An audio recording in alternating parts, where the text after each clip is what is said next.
wage. And Texas Republicans have no shame. I mean, it's a state that should be abandoning its cravenly partisan politics and coming together in the wake of the tragedy and figuring out how to make sure the rivers never overflow again. In my humble opinion, that's what Texas policymakers and lawmakers should be doing. But they're doing, that is not what they're doing. And Donald Trump knows that's not what they're doing, and Greg Abbott knows that's not what they're doing. And fortunately, Gavin Newsom knows that's not what they're doing. There's only those Right. pancakes. I mean, the context of this can't be separated, which is incredibly tragic, resulting in I agree with you, brother. well over 100 dead, many I missing. swapped you. And You're yeah, excited the right conversation now, is now birthday. probably shifted to, can they squeeze out 5 more Republican districts in a gerrymander that would happen? What is Why traditionally great the days? cycle for gerrymanders, I mean, real life. or for redistricting, I should say. And look, if you talk to Republicans, elected Republican officials from Daddy? Texas in Washington, You D.C., need to 10,000. they don't really want this. I Yeah, I mean, know. they think But that you have they might be two actually subscribers. endangered if the Texas legislature takes Republicans from their You fairly got a safe lot of districts days. in order to create more Republican-leaning districts. And in a wave election, it could backfire on them, Yeah. frankly. Now, Yes. the person who does really want this is Donald Trump. And I Donald Trump is really, pushing for really it Yeah, I because want he to thinks hear this. this is a way to potentially hold on to the House of Okay. Representatives. And as we know, throughout the last 6 months, if Donald Trump wants something in this Republican party, he will get it. And that's what's happening here. As for Newsom, look, I appreciate what he is doing. I understand what he's doing. It's notable that he did this round of interviews in Tennessee on a number of national podcasts. He's clearly got his eye on a national profile. The logistics here are a little bit harder than he's letting on. There's an independent redistricting commission in California, which means he'd have to figure out a way to go around that commission or disband that commission if he wanted to do redistricting.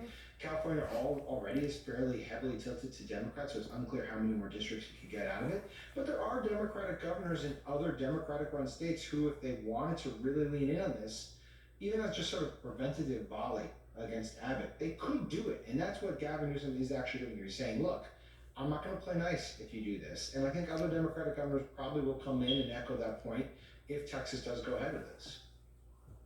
Halvin, I think there's a technical term for what Sam's describing that I've never seen before. It's called the dummy mander. This is from Politico. In Texas, Republicans are in danger of creating a so-called dummy mander, whereby an attempt to draw more seats for one party accidentally benefits the other.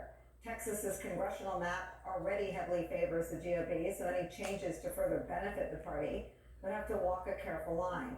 Adding Republican voters to blue districts to reduce Democrats' margins means taking those same voters out of the red districts where they reside.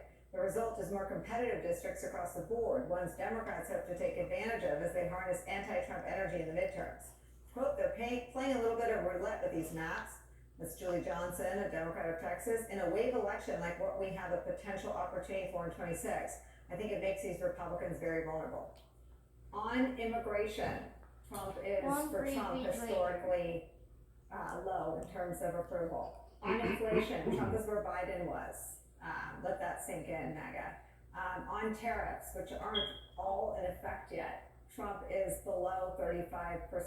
Trump's approval rating on policies that typically turn out the voters who typically turn out in midterms are all deeply, deeply underwater. There is an element of be careful what you wish for here for Republicans, isn't there?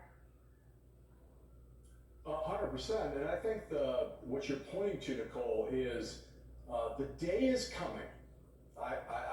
It's been said before, but I actually feel a little more confident about saying it now. I stopped saying it a long while ago, which is that the day would come where congressional Republicans would start to look at their political interests as being separate from or diverging considerably, at least, from Donald Trump's, and would say, you know what, I'm about to face my voters.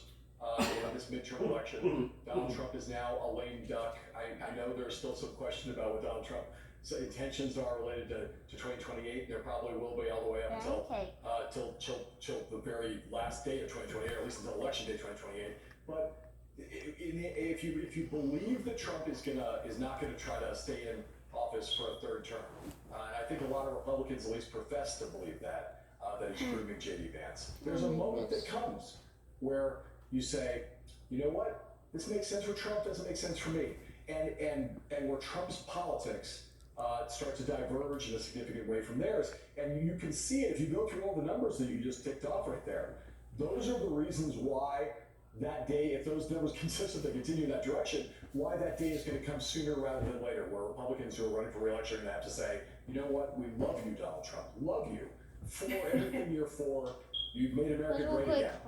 But I got to take care of myself over here, and my politics are not your politics anymore. I swear that day's coming. I don't know if Sam agrees with me, but I feel like we're starting to see the first signs that that day may actually be on the horizon. I'm not sure I agree with that. It's going to get soon. Let's just put it that way. Magic. I didn't say soon. Fair I enough. didn't say soon. We did and we held our breath, but I There you will go. say, A check. they're going to have to Whoa, run a whoa, different whoa, stuff if that's not to be I borne got out. you. Because Wait. on immigration, Huh?